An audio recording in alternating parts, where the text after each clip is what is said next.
네, 중학교 3학년 시장경제와 가격입니다. 사회.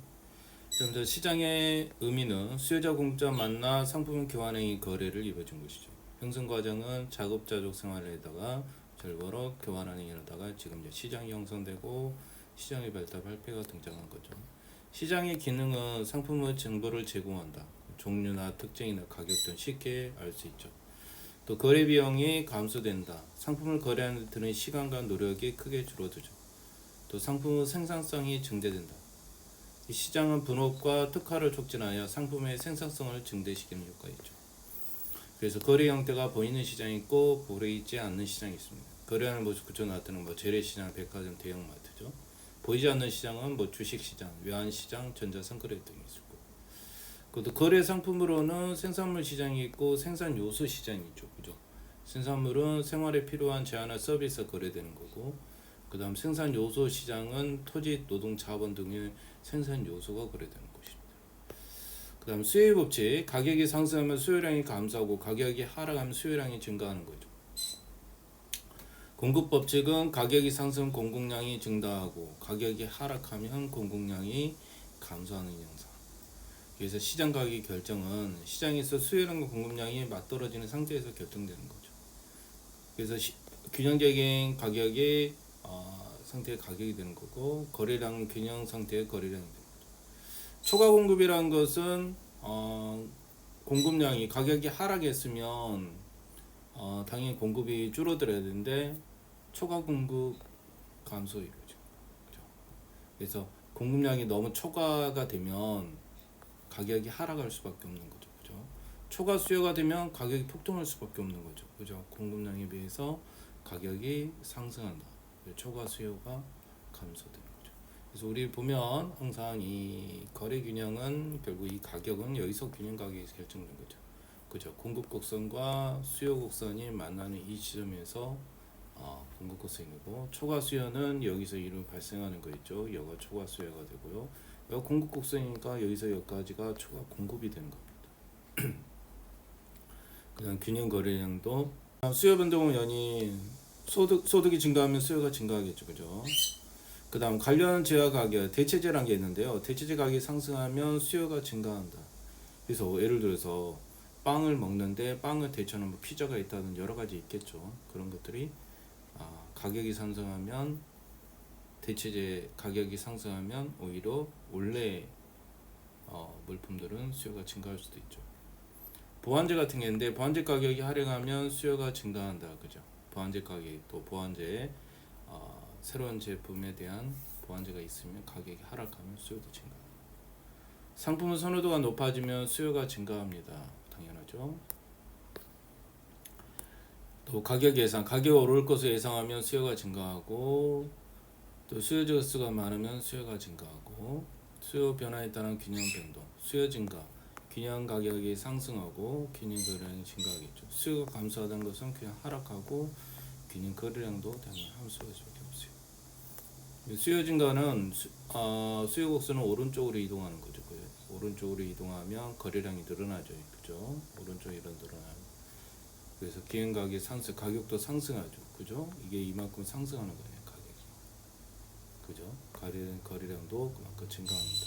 근데 수량이 감소가 되면은 균형 가격이 하락하고 균형 거래량도 감소가 이루어지는 거죠. 그 다음 공급 변동의 원인 생산요소 가격이 하락하면 공급이 증가하고, 또 생산 기술이 발전하면 공급이 증가한다.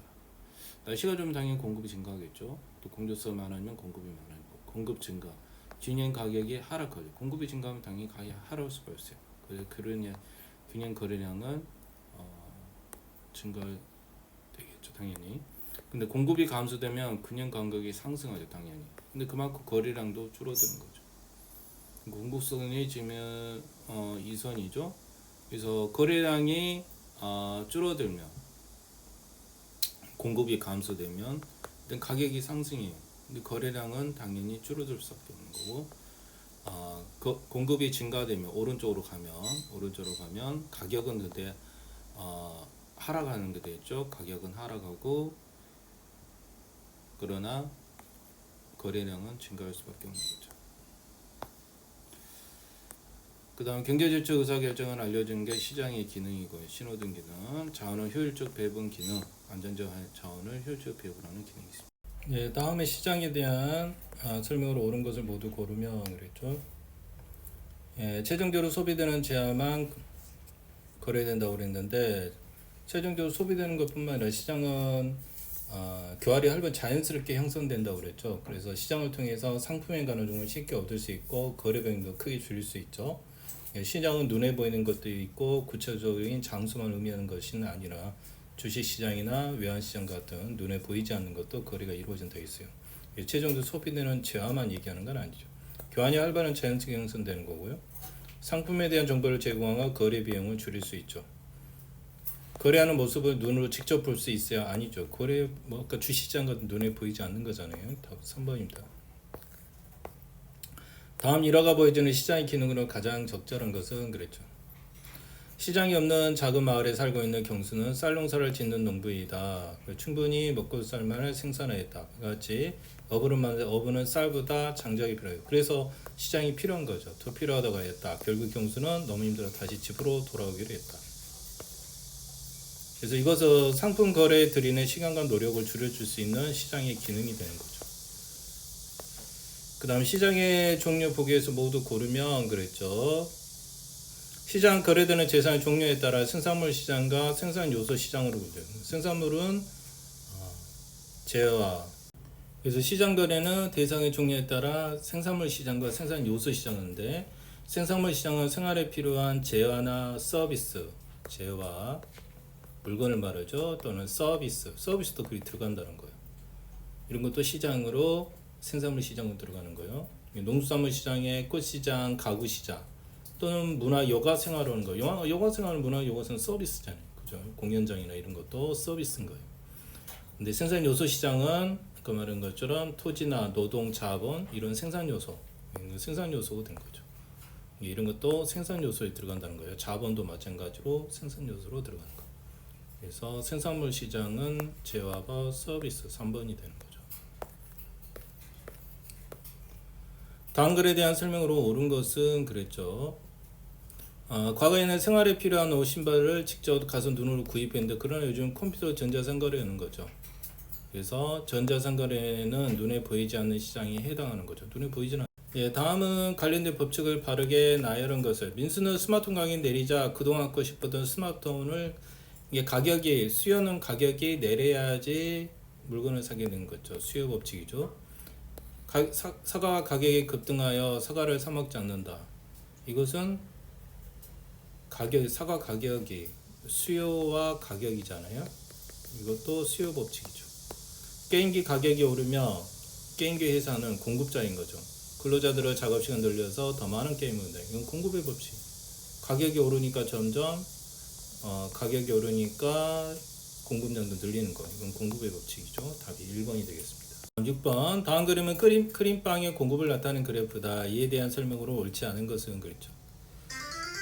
그래서 공급 곡선은 우상향하는 모양이다. 공급 곡선은 모양이다. 우상향 모습 맞고 이게 공급 곡선이죠. 지금 가격이 2,000원일 때 크림빵은 30개가 공급되는 거고 가격이 4,000원일 때는 크림빵은 몇 개죠? 40개가 아니라 50개죠. 틀렸네요. 가격이 공급자는 생산을 늘릴 거고 가격이 하락하면 공급자는 생산량을 줄일 거란 거죠. 예, 다음은 수요 공급의 법칙이잖아요. 그죠? 그래서 수요량과 공급량을 나타내는 것이다.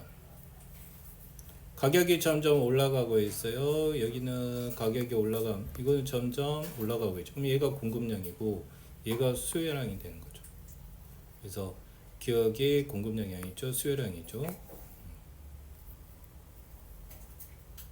그 다음에 궁형 가격은 수요 공급이 일치됐어요. 40개. 그때는 700원에서 균형 가격은 거래량은 400개에서 700원이 되는 거죠. 공채 가격이 700원에서 800원으로 올라가니까 수요량은 어떻게 됐어요? 수요량이 줄었죠. 10개 줄어든 거 맞죠? 공채 가격이 900원일 때 수요자들끼리 경쟁으로 가격이 상승할 것이다. 그죠? 아니죠. 오히려 가격은 점점 떨어지는 거죠. 공급량이 그만큼 늘어났기 때문에 틀렸죠. 답은 니은디가 3번이 됩니다. 이 다음은 시장 가격이 결정되는 원리에 대해서 바르게 설명한 것은 그렇죠. 가격이 하락하면 수요량이 증가한다. 그죠? 수요는 점점 내려가요. 가격이 상승하면 공급량이 증가한다. 맞았죠? 공급량이 수요보다 많을 때, 이쪽이죠. 공급량이 많을 때, 이 균형 상태가 아닌 거죠. 이미 공급 과잉이 와 있는 거죠. 한번 균형이 형성된다 해서 계속 유지가 되는 거라서 수시로 변해요. 그죠? 답은 1번이 맞습니다. 다음은 그래프 A에서 B로 이동을 나타낸 거니까 수요가 지금 내려간 거죠. 그죠? 수요 곡선이 밑으로 내렸어. 그러면서 가격은 내렸지만 공급량은 좀 더 많아진 거죠. 수요가 더 많아진 거예요. 수요가 더 많으니까 가격이 떨어진 거잖아요. 그죠? 가격이 떨어지니까 결국 수요가 증가한 거예요. 가격이 하락하면 수요량이 증가한 거죠. 2번이 맞는 얘기입니다. 그 다음에 이 시장의 균형가격 균형 거래량은 그랬죠. 지금 여기서 맞는 거 있잖아요. 그러니까 2,000원에 30개죠. 2,000원에 30개 몇 번이죠? 3번이 되는 거고. 그 다음 가격이 3,000원일 경우 가격이 위로 올라갔잖아요. 이 시장에 일어날 변화는 만약 가격이 3,000원이 되면 가격이 3,000원 선이 되는 거예요. 이게 수요고 얘가 공급이거든요. 수요는 당연히 줄 수밖에 없는 거고 공급은 공급 과잉이 일어나는 거예요. 가격이 3,000원이 되면 공급 과잉이 일어나는 부분이에요. 공급 과잉이 일어나니까 어떻게 해요? 가격이 떨어지겠죠. 그래서 이런 경우는 공급자 더 낮은 가격에 판매하려고 하겠죠. 가격이 떨어질 수밖에 없으니까. 그래서 가격을 낮춤으로써 지금 공급 과잉이 여기 와 있는 상태잖아요. 그래서 이것을 균형 가격으로 하면 가격을 낮추는 수밖에 없어요. 낮춰야지 균형 가격에 도달하게 되는 거죠. 네, 다음은 쌀에서 삼겹살과 상추. 삼겹살 상추는 서로 뭡니까? 삼겹살과 상추를 싸 먹게 되니까 이걸 보완제 서로. 삼겹살만 사면 안 되잖아요. 상추도 같이 써죠. 근데 삼겹살을 나는 고등어로 바꿔서 먹고 싶다 하면 이건 서로 대체제가 될 수가 있는 거예요. 그래서 삼겹살을 먹을 생각 우선 가까운 야채 상추를 집어 바구니에 넣었다. 그리고 정육권으로 가서 삼겹살 가격이 너무 올라서 결국 고등어 가격이 저렴한 거 보고 고등어를 먹었다는 거죠. 상추는 보완제입니다. 고등어는 대체제가 되는 거고요. 답은 3번이죠.